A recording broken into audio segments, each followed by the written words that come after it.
सभी खापों के प्रधान, हमारे धनखड़ खाप के प्रधान मेरे बड़े भाई उद्वीर धनखड़ जी, सभी किसान संगठन, सभी खापों के सेक्रेटरी, मेरे बुजुर्गों, नौजवान साथियों, सबसे पहले तो आज महाराजा शिवाजी की जयंती पर मैं उनके चरणों में नमन करता हूँ और आपको बधाई देता हूँ। उन्होंने एक सबसे पहले अपने देश में स्वराज की स्थापना की थी और आज ये स्वराज का मतलब है अपना राज, मतलब गरीब किसान मजदूर का राज। और आज हमारे देश के प्रधानमंत्री ने बिना किसान संगठनों से पूछे एक तुगलकी और तानाशाही फरमान हम किसान मजदूरों के ऊपर जो लाद दिया, उसके खिलाफ आज शांतिपूर्वक धरने को हमारा 80वां दिन हो गया। और इतने शांतिपूर्वक ढंग से इतिहास का सबसे लंबा आंदोलन ये आपका किसान आंदोलन है, इसके लिए मैं आपको बधाई देता हूं।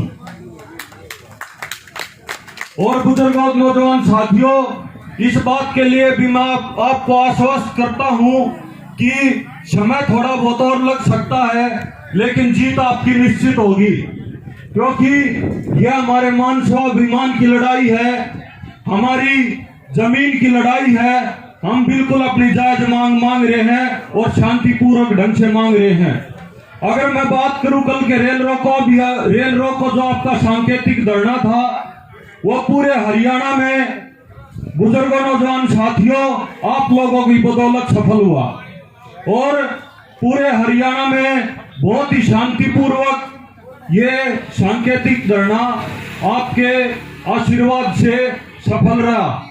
इस तानाशाह सरकार ने हमको इतना मजबूर कर दिया, हमारी माताओं, बहनों को, बुजुर्गों को, नौजवान साथियों को, कि वहां पर पटड़ी पर इतने नुकीले पत्थरों पर आप लोगों को संघर्ष करना पड़ा अपनी जमीन के लिए, अपने निजीकरण के लिए।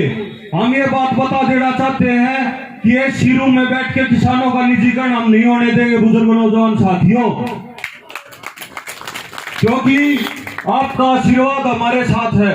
मैं जब भी आपको देखता हूं, इतने दिन हो लिए, 80 दिन हो गए, आप लोगों को देखकर मेरा भी बहुत ज्यादा हौसला बढ़ता है। मैं तो ये कहना चाहूंगा कि भाई धरना लंबा चलेगा, बीच बीच में मेरे बुजुर्ग भी यहाँ पर आकर अपने विचार रखें, क्योंकि आज यहाँ पर हमारे बुजुर्गों के तजुर्बे की बहुत ज्यादा आवश्यकता है। यह आंदोलन हमारे बुजुर्गों के मार्गदर्शन में इतने समय तक इतने शांतिप्रिय ढंग से पूरे विश्व में मिसाल बना है कि भाई देश का अन्नदाता पूरे देश का, दुनिया का पेट तो भरता ही है, लेकिन इतने शांतिपूर्वक ढंग से अपनी जायज मांग भी रख सकता है। आपने एक उदाहरण पेश किया बुजुर्गों, नौजवान साथियों। और मैं ये बोलना चाहूंगा कि आप जरूर आए, चाहे किसान एकता जिंदाबाद का नारा लगा के जाएं और यहाँ पर बता के जाएं, क्योंकि बुजुर्गों के आशीर्वाद के बिना ये आंदोलन इतनी शांतिपूर्वक ढंग से और इतनी अच्छी तरह से चल रहा था, अपनी हाजिरी जरूर लगाएं। और मैं बात करूं, कल मैं गया था भिवानी और दादरी की साइड, कल रात को मेरा समय लगा, भाई 70-80 दिन हो गए मेरे काका तवा में बैठे, और कल समय लगा था तो मैं वहां पर रात को गया। तो आज के दिन एक ही मुद्दा है, हर एक 130 करोड़ हमारे देश के जो भाई हैं, वो हर एक के मुंह पर एक ही नाम है, किसान। उन्होंने सब टकटकी लाकर जो हमारे यहाँ पर बॉर्डर पर शांतिपूर्वक हमारे काका तवा बैठे हैं, आपकी तरफ टकटकी लगाकर देख रहे हैं। और उन्होंने ये भी आश्वासन दिया कि भाई हम भी यहाँ पर बैठे हैं, अगर भाइयों पर अपने शांतिपूर्वक आवाज उठा रहे हैं, कोई बात आई तो हम दूर नहीं है, हम तभी आ लेंगे। और ये प्रधानमंत्री सिर्फ 4 आदमियों का प्रधानमंत्री नहीं है, यह हमारे पूरे देश का प्रधानमंत्री है। और इसको पूरे मजदूर और किसानों की आवाज सुननी चाहिए।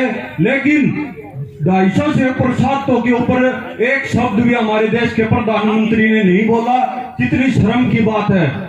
मैं तो यही कहूंगा, आप लोग रुके रहो, बिल्कुल निर्णायक मोड़ पर आप लोग खड़े हो। ये लोग ये सोचते हैं कि भाई अब लामड़ी का टाइम आ गया, पानी का टाइम चल रहा है, और आप लोगों ने इस काम के समय में भी आपकी इतनी हाजिरी बढ़ाकर इस बात को दिखा दिया है कि भाई किसान 1 इंच भी नहीं हटेगा। और आखिरी में मैं यही बोलना चाहूंगा कि आपकी जरूर जीत होगी।